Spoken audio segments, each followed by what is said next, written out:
So our first step was to take the bucket that's going to be the top bucket and drill 2 half-inch holes in the bottom. And once we had done that, then we took the lid of what will be the lower bucket and lined it up and then drilled through so that those would be matching holes for the 2 filters to mate at. Yeah. Okay, now we're going to assemble it, right? We've sweated the filters, which will show you how we did it. Yep. And then we want to have the rubber kind of stopper washer in the upper chamber so that it's going to catch all of the debris there. And that goes through the bottom of the bucket and then the top of the lid. Yep. Okay. We'll get our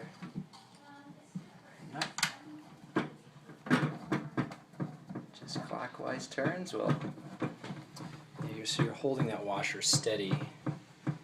Yeah, I just find that to be and then turning the filter a little more easy to do. Yeah. Yeah, that's what I found too.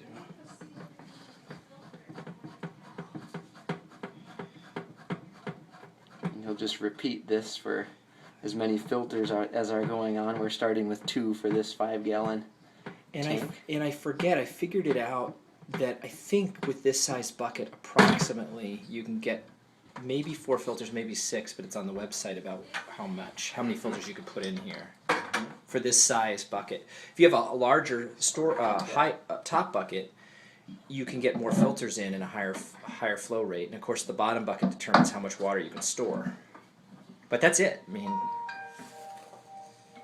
the bigger the higher bucket, the more water can go through because there's more water pressure due to the amount of water that's in the bucket. You got that car since. Okay, with a new filter, right? you want to sweat it in this way. So I've had it for And almost 8 years. It's been great. Because the water spreads over the entire filter, it's really hard to see whether it's in fact sweating or not. You know, it's just not. I don't think it's worth it. So you need to sweat it Wow. for 5 seconds, and we found that a little bit of water I don't know how much pressure loan the bank will give me. and then I was there holding this it morning, and then I this was running late, and ring stuff. here so that it really presses up against this thing. Are you looking And to then buy we're a going to new wait car? like 5 seconds, and I've we never think bought that's a new going to one. be sweating it. But what I'm worried about is, That sound right? You can feel the you know, when I went online, it carbon just chamber looks filling up like with water, Can you? indicating yeah, Oh. so mine's gotten more dense, so someone to buy it's got to great, be okay. a good sign, I would And think. there's about the water pressure that we're using. Okay. So I just found this in the box. We were using the black sponge washers for priming the filters, but this was put in there, and so it's spongy. So I think actually that's probably what we should have used. Maybe that explains why it didn't work so well. And this is the instructions for priming the black Berkey purification elements. One thing we didn't think about, we're in the bathroom because this thing is high enough that you can't really fill it in the kitchen sink or anywhere else. Sorry. That's all right. No. So that's why we're in the bathtub. This is only to conserve the 4 gallons or so of water that we had previously poured. Okay, now we'll put this underneath. What we want to observe, well, before we put it on, we just want to look and see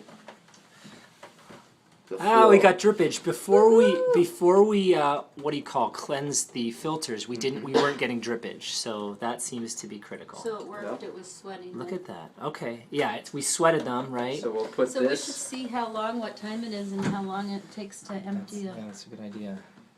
And the only other thing we did with this is we put a spigot as close to the bottom of the bottom bucket as possible, and that was just a 3/4 inch hole that we drilled for that. So we're timing how long it takes to filter this, a full top 5 gallons. full 5 gallons. He's Are you- gonna check it in the middle of the night or whatever. It's 12:15. You know what I'm going to do? I'm going to set... So it's 20 minutes per inch. There's 14 inches. So that's 280 minutes, which is 4.67 hours, which, in other words, it takes about an hour per gallon of water to filter with 2 filters. It's been 40 minutes, and you probably can't see this, but it's almost exactly 2 inches. So we're on track for that same estimate with a larger sample. It's a minute an inch. It's when it gets to about 6 inches from the bottom, it really is, I think, basically stopped filtering. So we probably want to keep it more full if we want the flow rate to continue being about 1 inch per 20 minutes. So what I just did may seem obvious, but the bottom bucket was sealed, and so it wasn't getting any air flow. And so now, just by lifting up on the seal, we've got a really good flow rate here.